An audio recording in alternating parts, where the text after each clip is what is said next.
നമ്മൾ മഴ പെയ്യിക്കേണ്ട ആവശ്യം വന്നില്ല, മഴ വരുന്നുണ്ട്. അതെ അതെ, അകത്തേക്ക് ഇരുന്നിട്ട് കുറച്ച് ഫുഡ് പരിപാടികൾ, അതാണ് എൻ്റെ മെയിൻ പരിപാടി. അതാണ് നല്ലൊരു ചാറ്റ മഴയിൽ നല്ല ചൂട് കള്ളപ്പവും അല്ലേ, ബാക്കി വിഭവങ്ങളുമായിട്ട് പ്രത്യേകിച്ച് എൻ്റെ ചമ്മന്തിയും കൂട്ടി നമുക്കൊരു പിടി അടിക്കാം.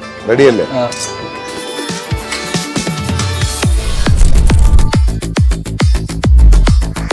അപ്പോൾ നമുക്ക് കലക്കില്ലാത്ത സ്നേഹം ഒരു ഗ്ലാസ് എടുക്കാം.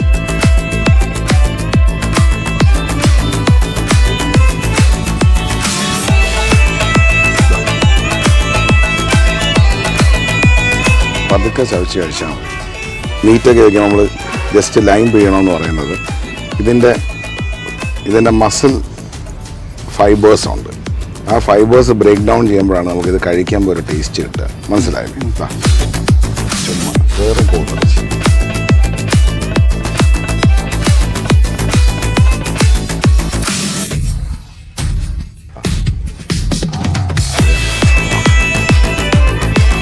നമ്മൾ പോകുന്നത് പന്നി ഇറച്ചിയിലേക്കാണ്. ഡൈനിലേക്ക് കിടന്ന പരിപാടി അല്ലേ. ഇനി അൾട്ടിമേറ്റ് എന്ന് പറയുന്നതൊന്നും അല്ല. കുത്തരി ചോറ്, കാന്താരി ചമ്മന്തി,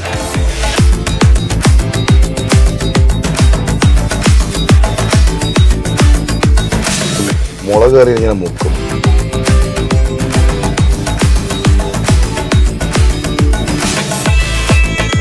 ഇത്രയും പരിപാടി പ്രതീക്ഷിച്ചില്ല. അതെ, പലരും ഗാലറിയിൽ നിന്ന് കൈയടിക്കുകയും പോവുകയും ചെയ്യുന്നതല്ലാണ്ട് ഗ്രൗണ്ടിലോട്ട് വാന്നേ. ഇതൊക്കെ ഒന്ന് സബ്സ്ക്രൈബ്. അതെ, ആർക്കും മുമ്പ് ഇതിപ്പോ കൊടുത്തത് ഒരു സ്നേഹത്തിനുമല്ല, എനിക്കൊരു സെക്യൂരിറ്റി. ഇവൻ കുറെ പേരുടെ കൊതി വിടുന്നുണ്ട്. അപ്പോ എങ്ങനെയുണ്ട്? സന്തോഷം. അതെ അതെ, ഇല്ല ഞാൻ കെട്ടിപ്പിടിച്ചോട്ടെ. ഇല്ല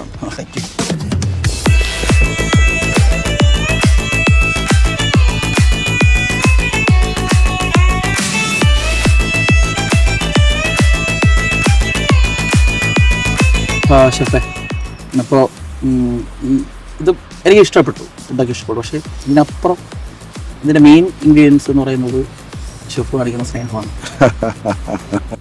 ഇപ്പോൾ ഷെഫ് ഒരുപാട് സെലിബ്രിറ്റീസൊക്കെ ആരൊക്കെയാണ് കൂടുതലായിട്ട് ഷെഫ് ആഹാരം കൊടുത്തിട്ടുള്ള? ബേസിക്കലി എനിക്ക് ഇപ്പം ടിനി ടോം, സാൻഡ്ര തോമസ്, അഭിലാഷ് പിള്ളൈ, ഒരുപാട് വ്യക്തിത്വങ്ങൾ, ഉണ്ണി മുകുന്ദൻ. ടിനി ടോം ചേട്ടനെ ഏറ്റവും ഇഷ്ടപ്പെട്ട? പുള്ളി ഭയങ്കര എക്സ്പ്രസീവാണ്. പുള്ളിക്ക് ഞാൻ ചെയ്തു കൊടുത്തതെന്ന് പറഞ്ഞാൽ ഒരു പാൽക്കറി വെച്ച് കൊടുത്തു, കരിമീൻ വെച്ചിട്ട്. അപ്പോൾ പുള്ളി അത് കഴിക്കുന്നതിൻ്റെ വീഡിയോ വരുന്നുണ്ട്. പുള്ളി ഭയങ്കര എക്സ്പ്രസീവാണ്, ഭയങ്കര അപ്രിഷ്യേറ്റ് ചെയ്യുന്ന ഒരാളാണ്. അതേപോലെയാണ് എന്നെ ആദ്യം ബ്ലോഗ് ചെയ്യുന്ന സ്റ്റീഫൻ ദേവസ്യ. എന്നെ ആദ്യം ഒന്നുമല്ലായിരുന്ന സമയത്ത് എന്നെ ഫസ്റ്റ് ബ്ലോഗ് ചെയ്യുന്നത് സ്റ്റീഫൻ ദേവസ്യ. എൻ്റെ ഫുഡ് കഴിച്ച് ഇഷ്ടപ്പെട്ടിട്ട് ട്രിവാൻഡ്രത്തോട്ട് പോകുന്ന സ്റ്റീഫൻ എന്നെ വിളിച്ചിട്ട് പറഞ്ഞു, ബ്രോ നമുക്കൊരു വീഡിയോ ചെയ്യണം. ഞാൻ സ്റ്റീഫൻ ആരെയും ബ്ലോഗ് ചെയ്ത് എനിക്ക് ഓർമ്മയില്ല. എനിക്ക് അന്ന് I am talking about almost ഇപ്പം 10 years ആയി. അന്ന് എനിക്ക് 36,000 വ്യൂസൊക്കെ തന്ന് എന്നെ ബ്രാൻഡാക്കാൻ ഹെൽപ്പ് ചെയ്ത ഒരാളാണ് സ്റ്റീഫൻ. അത് എന്നും എനിക്ക് ആ കേർട്ടസി പുള്ളിയോട് ഉണ്ടാകും. അന്ന് നമ്മളങ്ങനെ വലിയൊരു അറിയപ്പെടുന്ന വ്യക്തിത്വം ഒന്നുമല്ല. എല്ലാ ഫുഡാണ്. പുള്ളി തിരിച്ചു വരുമ്പം വന്ന് നിന്ന് എൻ്റെ ഫുഡ് കഴിച്ച് വീഡിയോ ഉണ്ടാക്കി പുള്ളി തന്നെ പോസ്റ്റ് ചെയ്ത് പുള്ളിയുടെ പേജിൽ പോസ്റ്റ് ചെയ്ത്. അന്ന് എനിക്ക് ഇൻസ്റ്റാഗ്രാം പോലും ഇല്ല ആക്ച്വലി. അപ്പം അങ്ങനത്തെ ഒരു സമയം ഇതെല്ലാം ഈ ഫുഡിനെ ബേസ് ചെയ്തിട്ടുണ്ടായതാണ്. ഷെഫിന് ഏറ്റവും പ്രിയപ്പെട്ടത് എനിക്ക് എൻ്റെ ചമ്മന്തിയാണ്. എനിക്ക് ചമ്മന്തി എന്ന് പറയുന്നത് ഞാൻ പറഞ്ഞില്ലേ 108ഓളം ചമ്മന്തികളെ ഞാൻ ചെയ്യും. അല്ലെങ്കിൽ ഏറ്റവും പ്രിയപ്പെട്ട ചമ്മന്തികളിൽ ഒന്നാണിത്. കാന്താരി, പച്ചമാങ്ങയും കരിവേപ്പിലയും പച്ച വെളിച്ചെണ്ണയൊക്കെ ചേർത്ത് അരയ്ക്കുന്ന ചമ്മന്തിയാണ് എനിക്ക് ഏറ്റവും ഇഷ്ടപ്പെട്ടത്. അതാണൊക്കെ മുട്ട പൊള്ളിച്ചതെന്ന് പറയും.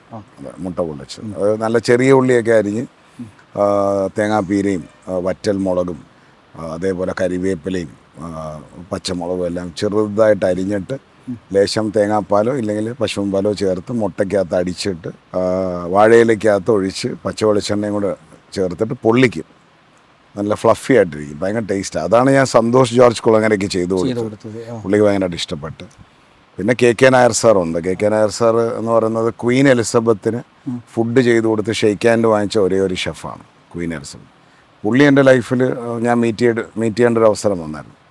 ഇന്ന് എൻ്റെ മെൻറ്ററാണ്. പുള്ളി എൻ്റെ റെസ്റ്റോറൻറ്റിൽ കഴിക്കാൻ വന്നപ്പോഴാണ് ഞാൻ അറിയുന്നത് ഇങ്ങനെ താജിൻ്റെ റിട്ടയർഡ് എക്സിക്യൂട്ടീവ് ഷെഫാണ്. അതേപോലെ തന്നെ ക്വീൻ എലിസബത്തിന് ഫുഡ് വെച്ച് കൊടുത്ത് ക്വീൻ ഷെയ്ക്ക് ഹാൻഡ് ചെയ്ത ഷെഫാണ്. പുള്ളിക്ക് ഫുഡ് വെച്ച് കൊടുത്ത് അതിൻ്റെ ഒരു അപ്രിസിയേഷൻ കിട്ടിയത് എൻ്റെ ലൈഫിലൊരു വലിയ അച്ചീവ്മെൻ്റാണ്. അപ്പോൾ അങ്ങനെ വളരെ അപൂർവം വ്യക്തിത്വങ്ങൾക്ക് ആണ് ഈ ഒരു നമുക്കൊരു ദൈവീകത ഫീൽ ചെയ്യും, നമുക്കൊരു അനുഗ്രഹം കിട്ടുമെന്ന് പറയണം. അപ്പോൾ നേരത്തെ ബ്രദർ പറഞ്ഞ കണക്ക് ഞാൻ വാരിക്കൊടുക്കുന്ന വീഡിയോസ് ഒരുപാടുണ്ട്, വളരെ അപൂർവം. അത് എനിക്ക് വളരെ സ്നേഹബന്ധത്തിലുള്ള ആൾക്കാരാണ്. എന്നിട്ട് എനിക്ക് ഫോൺ ചെയ്തിട്ടുണ്ട് പല സെലിബ്രിറ്റികളും, ഷെഫ് ഒന്ന് വാരിത്തരാവും. അത് വേറൊന്നുമല്ല, നമ്മളുടെ അമ്മയുടെയും നമ്മുടെ അച്ഛൻ്റെയൊക്കെ വാത്സല്യത്തിനെ തോൽപ്പിക്കാൻ വേറൊന്നുണ്ടോ എന്ന് എനിക്കറിയില്ല. അമ്മയുടെ ഒരു സ്നേഹം മിസ് ചെയ്തെടുത്തെന്നാണ്. 20 വർഷത്തോളമായി ഗീതാമ്മ മരിച്ചിട്ട്. അപ്പം ഗീതാമ്മ ഞാൻ ഇരുത്തിയിട്ട് ചട്ടിക്കകത്ത് ചോറൊക്കെ ഇട്ട് വരവി വാരിത്തരും. അതിപ്പോൾ എൻ്റെ വൈഫിനും വാരി കൊടുക്കുമായിരുന്നു. അതിന് പ്രത്യേക സ്നേഹവും പ്രത്യേക ടേസ്റ്റും ഒക്കെയാണ്. ഞാനത് മിസ് ചെയ്തത്, എനിക്കറിയാം ആ ടേസ്റ്റ് എന്താണെന്ന്, അത് ഏതൊക്കെ ബ്ലെൻഡ് ചെയ്താലാണ് കിട്ടുന്നതെന്ന് അറിയും. അപ്പോൾ എൻ്റെ സൗഹൃദത്തിലുള്ള വ്യക്തിത്വങ്ങൾക്ക് ഇപ്പോൾ നിങ്ങളിത് എങ്ങനെയൊക്കെ കഴിച്ചാലും ഞാൻ വാരിത്തരുമ്പോൾ കിട്ടുന്ന ടേസ്റ്റ് നിങ്ങൾക്ക് കിട്ടത്തില്ല. നമ്മളത് നമ്മളെ കാരണവന്മാരിൽ നിന്ന് പഠിച്ചതാണ്. ഞാൻ പറഞ്ഞില്ലേ, ഓരോരുത്തർക്കും ഓരോ ഡിഷ് ഉണ്ടാക്കി കൊടുക്കുന്നത് കൂടാണ്ട് അതെങ്ങനെ ബ്ലെൻഡ്, ഇപ്പം പരിപ്പും പോത്തിറച്ചി, ചോറും പരിപ്പും പോത്തിറച്ചി ഒരു കോമ്പിനേഷനാണ്, ആർക്കും അറിയത്തില്ല വലുതായിട്ട്. ഇല്ലെങ്കിൽ ചോറും പരിപ്പും നാടൻ കോഴിക്കറി, വറുത്തരച്ച കോഴിക്കറി. ഈ കോഴി വറുത്തരയ്ക്കുന്നതിന് മുമ്പ് ഈ നാടൻ കോഴി ഒന്ന് തേങ്ങാപ്പാലിൽ അവിച്ചതിന് ശേഷം ഉണക്കത്തേങ്ങ ഉണക്കത്തേങ്ങ തന്നെയാണ്. പലർക്കും അതറിയില്ല. വെടലത്തേങ്ങ എടുത്തിട്ട് കാര്യമില്ല. പലർക്കും വറുത്തരച്ച കോഴിക്കറി എന്താണെന്ന് അറിയില്ല. അപ്പോൾ ഇതിനകത്തെല്ലാം ഈ കാൽക്കുലേഷനുണ്ട്. ഈ കൊട്ടത്തേങ്ങ അല്ലെങ്കിൽ ഉണക്കത്തേങ്ങ ആയിരിക്കണം. അപ്പോൾ ആ തേങ്ങയ്ക്കകത്തുനിന്ന് തന്നെ എണ്ണ തെളിയും. അപ്പോൾ പലരെയും ഒരു തെറ്റിദ്ധാരണ, ഇപ്പോൾ എണ്ണയൊക്കെ കാണുമ്പോഴോ നെയ്യൊക്കെ കാണുമ്പോഴോ ഒന്നുമല്ല. അമിതമായാൽ അമൃതവും വിഷം എന്നാണ്. ഏതൊന്നും വിധത്തിൽ നമുക്കാവാം. അപ്പോൾ ഏതൊന്നും അമിതമായാലേ ഉള്ളൂ പോയ്സണസ് ആവുന്നത്. ബാക്കിയൊക്കെ ഫിൽട്ടർ ചെയ്യാനൊക്കെ നമ്മളെ ലിവർ ഭയങ്കര മിടുക്കണം. അപ്പം പലരും എൻ്റെ പണ്ടത്തെ കാലം നമ്മൾ ശ്രദ്ധിച്ചു നോക്കിയാൽ എൻ്റെ കരളേന്നാണ് വിളിക്കുന്നത് അല്ലേ. ഇന്നാണ് ഹാർട്ടൊക്കെ കാണിക്കുന്നത്. ബേസിക്കലി ഹാർട്ടൊന്നുമല്ല കരളിൻ്റെ മുമ്പിൽ. 24 മണിക്കൂറും നമ്മൾ കഴിക്കുന്ന എല്ലാ സാധനങ്ങളും വൃത്തിയാക്കി വെടിപ്പാക്കി കഷ്ടപ്പെട്ട് നമ്മൾ കഴിക്കുന്ന എല്ലാ ടോക്സിൻസും എടുത്ത് നമുക്ക് വേണ്ടി കഷ്ടപ്പെടുന്ന ഒന്നാണ് കരൾ. അത് തിരിച്ചറിഞ്ഞ മലയാളി നമ്മളെല്ലാവരെയും വിളിച്ചിരുന്നത് എൻ്റെ കരളയെന്നായിരുന്നു അല്ലേ. അപ്പോൾ അതുപോലും നമ്മളുടെ ശാസ്ത്രീയപരമായ വിളിയായിരുന്നു അല്ലേ. അപ്പം നമ്മളെ ഗട്ട്സിനെ നമ്മൾ ശ്രദ്ധിക്കണം. ഇപ്പം താങ്കൾ ഒരു ഫൈറ്റിന് പോകുമ്പോഴോ ഇല്ല, do you have the gut feeling to do it എന്നാണ് ചോദിക്കുന്നത്. Do you have the intelligence എന്ന് ചോദിക്കില്ല. ഗട്ട്സ് ഉണ്ടെങ്കിൽ തുടരാൻ തന്നെ എന്നാണ് ചോദിക്കുന്നത്. ഈ ഗട്ട്സ് എന്തോ ഗട്ട് ഇൻ്റലിജൻസ്, ഗട്ട്സ് അതാണ് ഗട്ട്സ്. അപ്പോൾ ആ ഗട്ടിനെ പ്രൊമോട്ട് ചെയ്യുന്ന അല്ലെങ്കിൽ ഗട്ടിനെ നമ്മൾ എലിവേറ്റ് ചെയ്യുന്ന എൻലൈറ്റൻ ചെയ്യുന്ന രീതിയിലായിരിക്കണം നമ്മളുടെ ഫുഡ് രീതി. പിന്നെ ഏതൊരു കാര്യവും അമിതമായി, ഇപ്പോൾ ഷുഗർ, ഇപ്പോൾ ഏറ്റവും കൂടുതൽ സ്മോക്കിങ്ങിൽ മരിച്ച ആൾക്കാരേക്കാൾ കൂടുതൽ ഏറ്റവും കൂടുതൽ ഡയബറ്റിക്കിൽ മരിച്ച ആൾക്കാരാണ് ഉള്ളത്. അപ്പോൾ സ്ക്രീനിൽ sugar is injurious to health എഴുതി കളയും, മനസ്സിലാവുന്നത്. അപ്പം ഇതെല്ലാം ഒരു തോട്ട് പ്രോസസ്സാണ്. ഇപ്പോൾ കൊമേഴ്ഷ്യൽ ആറ്റിറ്റ്യൂഡിൽ ഇപ്പോൾ പല ഇൻഡസ്ട്രിയും അഡ്വർടൈസ്മെൻറ്റിന് പേ ചെയ്യുന്നുണ്ട്. അപ്പോൾ അവരുടെയൊക്കെ ഇൻട്രസ്റ്റ് സേവ് ചെയ്യാനേ ഇപ്പോൾ ഇവിടുത്തെ പല ഫിസി ഡ്രിങ്ക് ഇല്ലേ, പേര് ഞാൻ പറയുന്നില്ല, സിംഗപ്പൂരിനെക്കാട്ടിയും 5-10% ഷുഗർ കണ്ടൻറ്റ് കൂടുതലാണ്. ആ ഷുഗർ കണ്ടൻറ്റ് കുറഞ്ഞാൽ മാത്രമേ ഈ പറയുന്ന ഹെവി ബ്രാൻഡ് കമ്പനികൾക്ക് സിംഗപ്പൂരിൽ ലൈസൻസ് കിട്ടും. കാരണം സിംഗപ്പൂരിലെ പ്രസിഡന്റ് അല്ലെങ്കിൽ സിംഗപ്പൂരിലെ പൊളിറ്റിക്കൽ നേതാക്കന്മാർക്ക് അവരുടെ സിറ്റിസൺസിനോടുള്ള ധാർമ്മിക ഉത്തരവാദിത്വമാണ് അവിടെ കാണുന്നത്. ഫുഡിൻ്റെ കാര്യം പറയുമ്പോൾ ഷെഫിൻ്റെ മെനു എങ്ങനെയാണ്? കേരളീയൻ ബേസിക്കലി ഞാൻ ക്ലിങ് ഓൺ ചെയ്യുന്നത് നാടൻ കോഴി, അതേപോലെ തന്നെ നാടൻ കോഴി വറുത്തരച്ചത്, പിന്നെ എൻ്റെ ചമ്മന്തി, പിന്നെ മുത്തശ്ശി രസം എന്ന് പറയും, ഏത്തക്ക പുളിശ്ശേരി എന്ന് പറയും കൂടുതലും. പിന്നെ വാഴപ്പൂര് ചെയ്യുന്ന കുറേ ഐക്കോണിക് ഡിഷുകളുണ്ട്. അതെ, നമ്മുടെ പ്രസിദ്ധമായിട്ടുള്ള വാഴപ്പൂ ഫിഷ് ബിരിയാണി. ഇത് പല ആൾക്കാർക്കും ഭയങ്കര ഇഷ്ടമാണ്, പല ആൾക്കാർക്കും ഇഷ്ടമല്ല. കാരണം ഇവിടെ നിങ്ങളൊരു ഫിഷ് ബിരിയാണി വയ്ക്കുമ്പം നിങ്ങൾ ആ നെയ്മീനെ എടുത്ത് വെളിച്ചെണ്ണയിലോ അല്ലെങ്കിൽ എണ്ണയ്ക്കകത്തിട്ട് കരിച്ച് മുരിച്ച് അത് മോർച്ചറി വയ്ക്കുന്ന ക്രിമേഷൻ ചെയ്ത് കണക്കാവും. അപ്പോൾ എന്നെ സംബന്ധിച്ചിടത്തോളം ആ മീനിൻ്റെ ടേസ്റ്റ് നഷ്ടപ്പെടാൻ പാടില്ല. ആ മീൻ കഴിക്കുന്ന ആൾക്ക് മീൻ അറിയണം അല്ലേ. ഇവിടെ കോഫി ഇട്ട് തരാൻ പറഞ്ഞാൽ ഇവിടെ പഞ്ചസാര കലക്കി തരും, അതിലും ഭേദം പായസം കുടിക്കുന്നത്. അപ്പോൾ കോഫി കുടിക്കുമ്പോൾ നമ്മൾ കോഫിയുടെ ടേസ്റ്റ് അറിയണം. ഇപ്പോൾ എൻ്റെ പ്രോൺസ് റോസ്റ്റ് ഉണ്ട്, പലരും പറയും പ്രോൺസ് വെന്തില്ല എന്ന് പറയും. കാരണം എന്താ, ഇവിടെ പ്രോൺസ് എന്ന് പറയുന്നത് അവർ കരിച്ച് പ്രോൺസ് ഇങ്ങനാവും. പ്രോൺസ് വാലും തലയും ടച്ച് ചെയ്യുമ്പോൾ കുക്ക്ഡായി, ബാക്കി നമ്മൾ ചവച്ച് തിന്നണം. പ്രോൺസ് പച്ചക്ക് തിന്നുന്ന രാജ്യങ്ങളുള്ള സ്ഥലമാണ്, വേൾഡാണ്. അപ്പോൾ നമ്മളുടെ കാഴ്ചപ്പാടുകൾ ഡിഫറെൻ്റാണ്. ഇപ്പോൾ പലരുടെയും അറിവില്ലായ്മ എടുത്ത് മറ്റൊരാളുടെ അറിവുമായിട്ട് മത്സരിക്കാൻ പോകുമ്പോഴാണ് പ്രശ്നം. ഞാൻ ചൈനയിൽ ചെല്ലുന്നിടം വരെയും എൻ്റെ കാഴ്ചപ്പാടുകൾ ഡിഫറെൻ്റാണ്. ഞാൻ തായ്ലൻഡിലെ ഫുഡ് സീ ഫുഡിനെ ട്രീറ്റ് ചെയ്യുന്നതിൽ ഡിഫറെൻ്റ് ആയിട്ടായിരുന്നു. അപ്പോൾ കേരള വിഭവത്തിൽ ഇപ്പം ഒരു കരിമീൻ ഇല്ലെങ്കിൽ ഒരു പൊരിച്ച മീൻ എന്ന് പറഞ്ഞാൽ കണ്ണൊക്കെ വെളിയിച്ചാടി മറ്റേ ശ്മശാനത്തിൽ കൊണ്ടുപോയിക്കുന്ന നടക്കുക അതിൻ്റെ പെടലിയൊക്കെ ഇങ്ങനെ അങ്ങ് ഒടിഞ്ഞ് അല്ലേ. പിന്നെ അതിനെയാണ്. അപ്പോൾ അതിനകത്ത് നിങ്ങൾ എന്തോ തിന്നുന്നത്? കുറേ കരിഞ്ഞ സാധനവും പിന്നെ ആ മുളക് പൊടിയൊക്കെ കരിഞ്ഞതുമാണ് നിങ്ങൾ തിന്നുന്നത്. നിങ്ങൾ എവിടെ മീനിൻ്റെ ടേസ്റ്റ് അറിയുന്നു? ഒരു നല്ല ഞണ്ട് റോസ്റ്റ് കഴിക്കണമെന്നുണ്ടെങ്കിൽ, നല്ല ഞണ്ട് കഴിക്കണമെങ്കിൽ വെറും വെളുത്തുള്ളിയും കുറച്ച് ഉപ്പും ഇട്ട് പുഴുങ്ങി തിന്നണം. ചെറിയ ഉള്ളിയൊക്കെ ഇട്ട് പുഴുങ്ങി, അതാണ് ഞണ്ടിൻ്റെ ടേസ്റ്റ്. അതിനകത്ത് മുളക് പൊടി മല്ലിപ്പൊടി അതെല്ലാം ഇട്ട് റോസ്റ്റ് ചെയ്ത് അതിനൊരു മസാല. അപ്പം ഇത് നമ്മുടെ വീണ്ടും ഞാൻ പറഞ്ഞല്ലോ, അതൊന്നും തെറ്റല്ല. പക്ഷേ നിങ്ങളവിടെ ഞണ്ടിൻ്റെ ടേസ്റ്റ് അറിയുന്നില്ല. ഞണ്ടിൻ്റെ ടേസ്റ്റ് അറിയണമെങ്കിൽ വെറും മഞ്ഞപ്പൊടി ഉപ്പും ഇട്ട് ഇച്ചിരി വെളുത്തുള്ളി, ഗ്യാസ് ഫോമി ആയിരിക്കും, വേണമെങ്കിൽ ഇഞ്ചി ഇടാം, കരിവേപ്പില ഇടാം, കാന്താരി ഇടാം, എന്നിട്ട് പുഴുങ്ങുക, പൊട്ടിച്ച് കഴിക്കുക, അതിൻ്റെ ഫീൽ അറിയാൻ പറ്റും. അതേപോലെ ഷെൽഫ് ലൈഫ് പലരും ചോദിക്കാറുണ്ട്, ഇതിന് എത്ര ഷെൽഫ് ലൈഫ് ഉണ്ട്. കഴിവതും ഷെൽഫ് ലൈഫുള്ള ഫുഡ് കഴിച്ചാൽ നിങ്ങളെ ഷെൽഫ് ലൈഫ് കുറഞ്ഞു കിട്ടും. നിങ്ങളെ പെട്ടെന്ന് കൊണ്ട് ഷെൽഫിൽ വയ്ക്കും.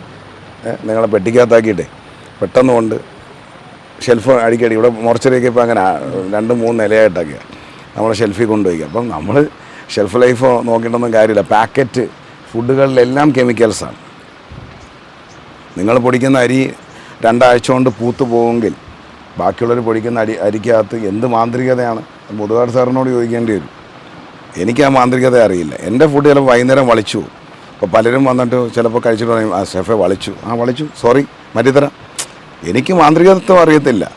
എൻ്റെ ഫുഡ് ചീത്തയാവും, എൻ്റെ ഫുഡ് വളിക്കും. ഞാൻ പച്ചയ്ക്കല്ലേ പറയുന്നത്. എൻ്റെ ഫുഡ് ചില സമയത്ത് പെട്ടെന്ന് വളിച്ചു പോവും, പെട്ടെന്ന് പൂത്തു പോവും. സോറി, ക്ഷമിക്കുക. എനിക്ക് അതിനുള്ള മാന്ത്രികത്വം അറിയത്തില്ല, ഞാൻ ചെയ്യത്തതുമില്ല. അതൊക്കെ ക്ഷമിച്ച് എൻ്റെ കൂടെ നിൽക്കുന്ന ആൾക്കാർ എന്നെ മനസ്സിലാക്കണമെന്നുള്ള ആ ഒരു നിർബന്ധ ബുദ്ധി മാത്രമേ എനിക്കുള്ളൂ. ഒരു ഈച്ച പോലും പറ്റാത്ത മീനുള്ള ലോകമാണ് അല്ലേ. ഈച്ച പറ്റുന്നില്ല എന്ന് പറഞ്ഞാൽ മീനിൽ എന്തൊക്കെയോ പൊടിവാരി ചേർത്തുന്നതല്ലേ. ശ്രദ്ധിക്കുക. ഓരോ ആഹാര രീതിയാണ്. നിങ്ങൾ പാവയ്ക്കായാലും ശരി, കോവയ്ക്കായാലും ശരി, കാച്ചിൽ, ചേന, ചേമ്പ്. പലരുടെയും വിചാരം മണ്ണിൻ്റെ അടി കിടക്കുന്ന എല്ലാം കഴിച്ചാൽ ഡയബറ്റിക് ഉണ്ടാവുമെന്ന്. ഒരിക്കലും അല്ല. കാച്ചിലും ചേനയും ചേമ്പും കഴിച്ചാൽ നിങ്ങൾക്ക് ഡയബറ്റിക് ഉണ്ടാവില്ല. അത് ആൻറ്റി ഡയബറ്റിക്കാണ്. എത്ര പേർക്കറിയാം? വീണ്ടും മനസ്സിലാക്കേണ്ട ഒരേ ഒരു കാര്യം, ഞാൻ നേരത്തെ പറഞ്ഞ പൊട്ടക്കിണറ്റിലെ തവളയും നമ്മളുടെ അറിവില്ലായ്മ. നമ്മളെ അറിവിനേക്കാൾ വലുതാണ് നമ്മളെ അറിവില്ല. കാരണം പലരും വന്നിട്ട് പറയും സർവീസ് മോശമാണ്, സർവീസിന് ആളില്ല. ഇല്ല. കാരണം ഇപ്പോൾ ഇന്ന് ഞായറാഴ്ചത്തെ ഒരു ഉത്സവം കണ്ടുകൊണ്ട് ഞാൻ ബാക്കിയുള്ള ദിവസങ്ങളിൽ 10, 25, 30 ആൾക്കാരെ എടുത്തിട്ട് ആര് ശമ്പളം കൊടുക്കും? എനിക്ക് കൊടുക്കാനുള്ള ആസ്തിയില്ല. എനിക്ക് തലത്തൊട്ടപ്പന്മാരില്ല. എനിക്ക് ഈ പറയുന്ന യാതൊരു വലിയ സംരംഭകരുടെയും ഫിനാൻഷ്യൽ ഇൻവെസ്റ്റ്മെൻ്റ് ഒന്നും എനിക്കില്ല. പച്ചയ്ക്ക് പറയാം. അപ്പോൾ എനിക്ക് ഒരു സാധാരണക്കാരെന്ന രീതിയിൽ ഒരുപാട് പരിമിതികളുണ്ട്.